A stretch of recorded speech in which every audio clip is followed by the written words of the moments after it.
اعوذ باللہ من الشیطان الرجیم بسم اللہ الرحمن الرحیم۔ عزیزان من، آج اگست 1983 کی 19 تاریخ ہے اور درس قرآن کریم کا آغاز سورہ التغابن سے ہو رہا ہے۔ 64 سورت کا نمبر ہے۔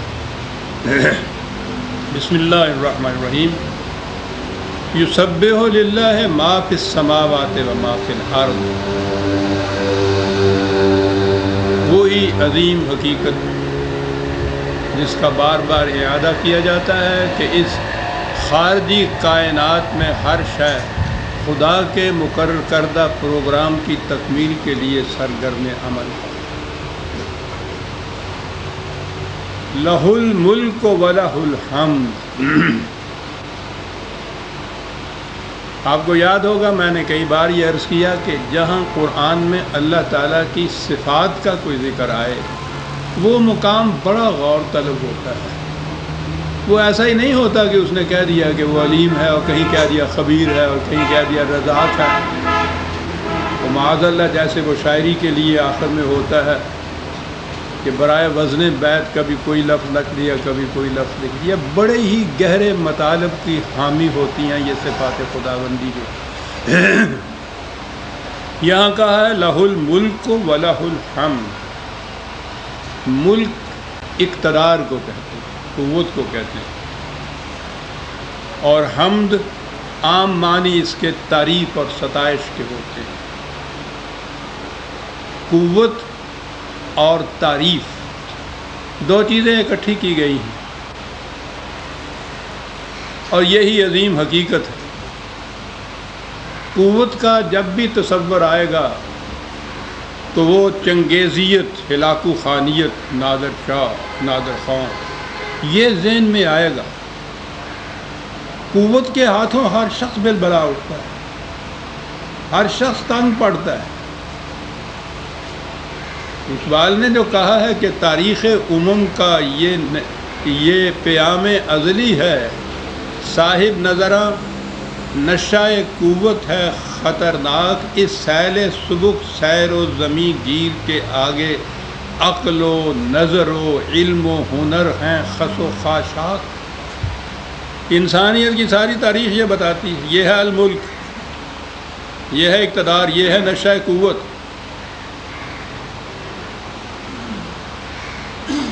قوت کے اس طرح استعمال یا اقتدار کے اس طرح استعمال سے تو کبھی بھی معاشرہ کے افراد کے دل سے ستائش اور تعریف کے جذبات تو بلند نہیں ہو، اس سے تو نفرت بڑھتی ہے۔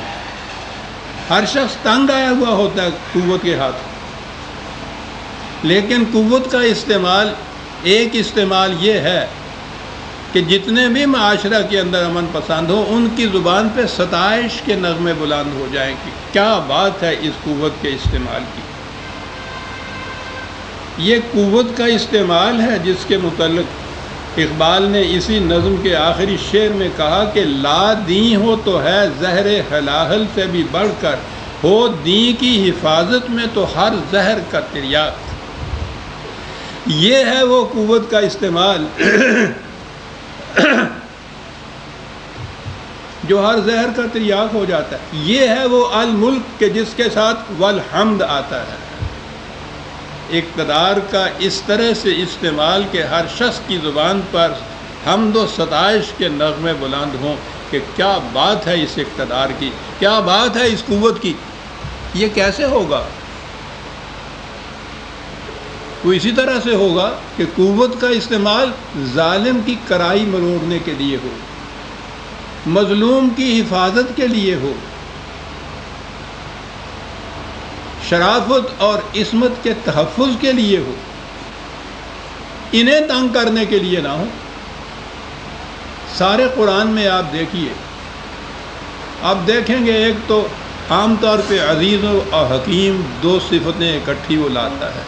عزیز کے معنی بھی ہوتا ہے صاحب قوت، اور حکمت صاحب کے قوت دھاندلی کی نہیں بلکہ ریزن پر مبنی، ریشنل پاور جسے کہیں گے، دو متضاد چیزیں ہیں، پاور اور پھر وہ ریزن ساتھ اس کے ہو، یہ ہے خدا کی دی ہوئی طاقت۔ اور پھر سارے قرآن میں آپ دیکھیے جہاں جہاں بھی وہ طاقت کا استعمال کرتا ہے وہ ہوتا ہے ظالمین کے خلاف، مجرمین کے خلاف، مطففین کے خلاف، سرمایہ داروں کے خلاف، مفسدین کے خلاف۔ اور وہ اس قدر خلاف کی صورت ان بطش ربک لشدید، بڑی سخت گرفت ہوتی ہے اس کی۔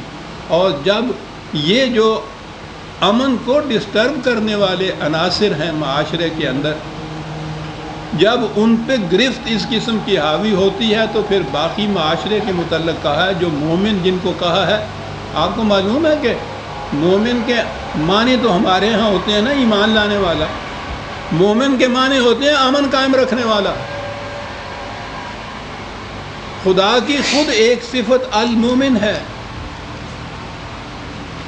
یہ جو باقی طبقہ ہے امن والا، ان کے متعلق کہا کہ لا خوف علیہم ولا ہم یحزنون، ان کو کسی قسم کا نہ باہر سے کوئی خطرہ ہوگا، نہ دل کی غمگینی اور افسردگی بھی ان کے ہاں ہوگی۔ جس معاشرے میں قوت یہ انتظام کر دے کہ امن پسند جتنے بھی ہیں ان کو کوئی خطرہ نہ ہو، کوئی حزن نہ ہو، تو ان کی زبان پہ تو تعریف کے نغمے بلند ہوں گے ہی۔ لہ الملک ولہ الحمد، یہ ہے عزیزان من، یعنی جہاں قرآن صفات خداوندی کا ذکر کرتا ہے یہ ہے اس سے مفہوم۔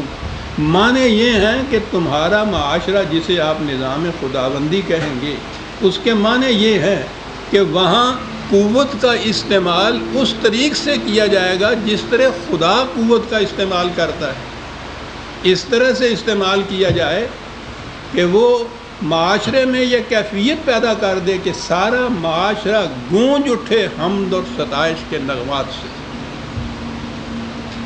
کہ کیا بات ہے اس اقتدار کی ساتھ، ہر ظالم کی کلائی مرون، ہر امر پسند۔ یعنی یہی نہیں کہ وہ محفوظ ہوا خطرات سے۔ قرآن کے جو دو لفظ ہیں لا خوف علیہم ولا ہم یحزنون، خوفن تو یہ ہوا کہ یہ اس قسم کے جو ظالم مفسد بدماش غنڈے تھے ان کو گرفت کر دی، ان کی روح سے حفاظت کر دی، یہ ایک چیز ہوتی ہے۔ دوسرے یہ کہ دل میں بھی کسی قسم کی افسردگی اور کسی قسم کی پیمانگی نہ آنے پائے تھا۔